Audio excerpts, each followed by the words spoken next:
આપણે ધરમસિંહભાઈ ધાપાને વિનંતી કરીએ કે ધરમસિંહભાઈ આ બાબતે આપનું શું કહેવાનું છે? હા, નમસ્કાર બધાને. હવે ખાસ કરીને તે જે યુજીસી બિલ આવ્યું છે એના માટે ઓબીસી ને ખાસ જાગૃત કરવાનું છે કે ઓબીસી ને ખબર જ નથી કે યુજીસી બિલ એટલે શું, અને યુજીસી બિલ કોના માટે ફાયદાકારક છે અને કોના માટે નુકસાનકારક છે એ આપણા લોકોને ખબર નથી. જ્યારે જ્યારે ઓબીસી એસસી એસટી માટે કાંઈ પણ જ્યારે અનામતનું બિલ હોય કે યુજીસી નું બિલ હોય, કોઈ પણ બિલ હોય, તો એનો વિરોધ શા માટે બ્રાહ્મણો જ કરે છે? સવર્ણ નામની કોઈ જાતિ નથી. જ્યારે જ્યારે તમે જોઈ લો બ્રાહ્મણો જ મેદાનમાં આવ્યા છે. આ યુજીસી બિલ માટે નહીં, પણ 1848 જ્યોતિરાવ ફૂલે આપણને ભણવાનો અધિકાર આપ્યો, તાને વિરોધ કરનારા બ્રાહ્મણો હતા. 1902 સાહુજી મહારાજે આપણને અનામત આપી, તાને વિરોધ કરનારા બ્રાહ્મણો હતા.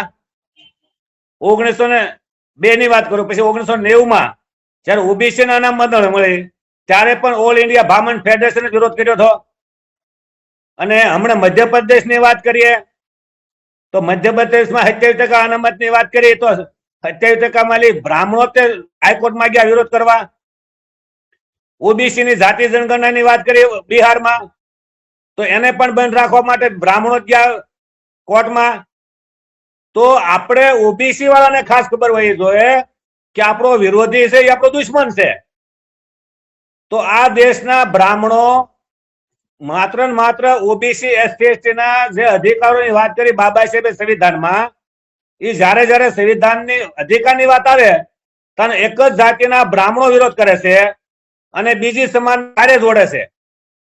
એટલે આ બિલ થી, યુજીસી ના બિલ થી ખરેખર જે હાઈ એજ્યુકેશન હોય કે કોલેજ હોય કે પછી કોઈ પણ પરીક્ષા હોય, જાતિ જોઈને જે આપણે ઓછા માર્ક આપવામાં આવે છે, જાતિ જોઈને આપણને એટીકેટી આપવામાં આવે છે, જાતિ જોઈને આઈઆઈટી જેવા હાઈ એજ્યુકેશનમાં આપણે છોકરાઓને માનસિક ત્રાસ આપીને રાખીને કેમ કોલેજ પૂરી ન કરવા દેવી, આ બધી સિસ્ટમ જોઈને આપણને સમાનતા મળે, આપણને અન્યાય ન થાય, એના માટે પહેલી વાર એવું સુપ્રીમ કોર્ટમાં યુજીસી બિલ આવ્યું છે.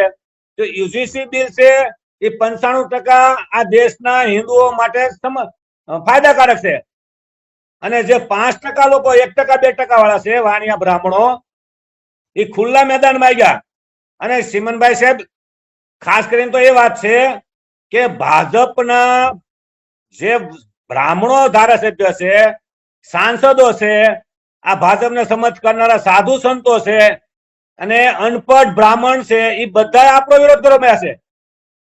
જ્યારે આપણો ભણેલો ગણેલો ઓબીસી એસસી નો વ્યક્તિ જે કોંગ્રેસ ભાજપ કે આમ આદમી પાર્ટીમાં કામ કરે છે, એ ખુલ્લું સમર્થન નથી કરી શકતો યુજીસી બિલને. અને આ લોકોની નાલાયકી તો બ્રાહ્મણોની કે ખુલ્લા આપણા અધિકારોનો ખુલ્લા વિરોધ કરે છે, નાલાયકી તો જુઓ.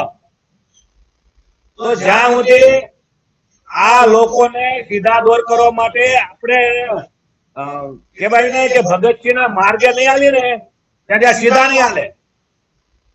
એ ઓછા છે, એ સત્તા આપણો ખુલ્લા વિરોધ કરે છે. અને અમે તો ઓલા બ્રાહ્મણો ગંગા નદી કિનારે આરક્ષણ સભા એમ કરીને હવન કરે છે. તો આપણે ઓબીસી એસટી વાળાને ખબર હોવી જોઈએ કે આપણા દીકરી દીકરાઓ ભણી રહ્યા છે અને હાઈ એજ્યુકેશન મેળવવા માટે મહેનત કરી રહ્યા છે, અને ત્યાં પણ આ લોકો એવી રીતે આપણને માનસિક ટોસિંગ કરે છે કે ઘણા આજે રોહિત વેમુલા છે, આપણે તરી છે, ઘણા બધા આત્મહત્યા પણ કરી લે છે આ લોકોના માનસિક ત્રાસ હિસાબે. અને આપણને એવી રીતે અપમાનિત કરે છે કે અનામત વાળા છે, હરામનું ખાવાળા છે. એટલે હરામનું ખાવા તો કઈ બધા છો, અને બધાનું ખાઈ લો તો હરામનું ખાશો તમે.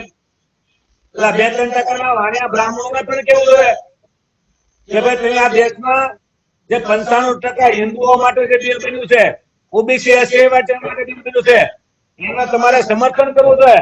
એની કરતા તમારી નાલાયકી દેખાડો છો, હરામ ખરો.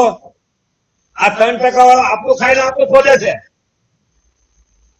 એટલે હું તો મોદી સાહેબને પહેલી વાર આપણને સેલ્યુટ મારવાનું મન થયું કે સુપ્રીમ કોર્ટે જે બિલ રજૂ કર્યું ને એના પર આપણે કીધું ને એના બરોબર છે. એટલે આપણે ભલે મોદી સાહેબે આખી જિંદગી આરએસએસ ના બ્રાહ્મણના તળિયા સાંટ્યા, બરોબર, જેવી રીતે મોહન યાદવ છે મધ્યપ્રદેશમાં, તો એને પણ આખી આરએસએસ ના તળિયા સાંટ્યા. પણ જયારે મુખ્યમંત્રી બન્યા તો 27% અનામતને સમર્થન કર્યું. તો અનામત વિરોધીઓ મોહન યાદવને કેવું બોલ્યા મળ્યા કે ફલાણો છે, આવો છે, કેવો છે. એટલે આપણે ઓબીસી એસસી એસટી વાળાને નક્કી કરવું જોઈએ કે જ્યાં સુધી તમે વાણિયા બ્રાહ્મણના તળિયા છાંટો તો તમે સારા નેતા, પણ જો તમે ઓબીસી એસટી સમાજના માટે અધિકારો માટે અવાજ ઉઠાવ્યો, એના માટે તમે બોલવા મળ્યા, તો તમે નાલાયક, હરામખોર, વિધર્મી એવું બધા શબ્દ તમને કેવા મળશે. આ મોદી સાહેબ ને બધા કરતા હિન્દુના નેતા જેવું યુજીસી બિલ આપ્યું એટલે કેલી ઘાસી ને કેવા શબ્દ વાપરવા જો તમે.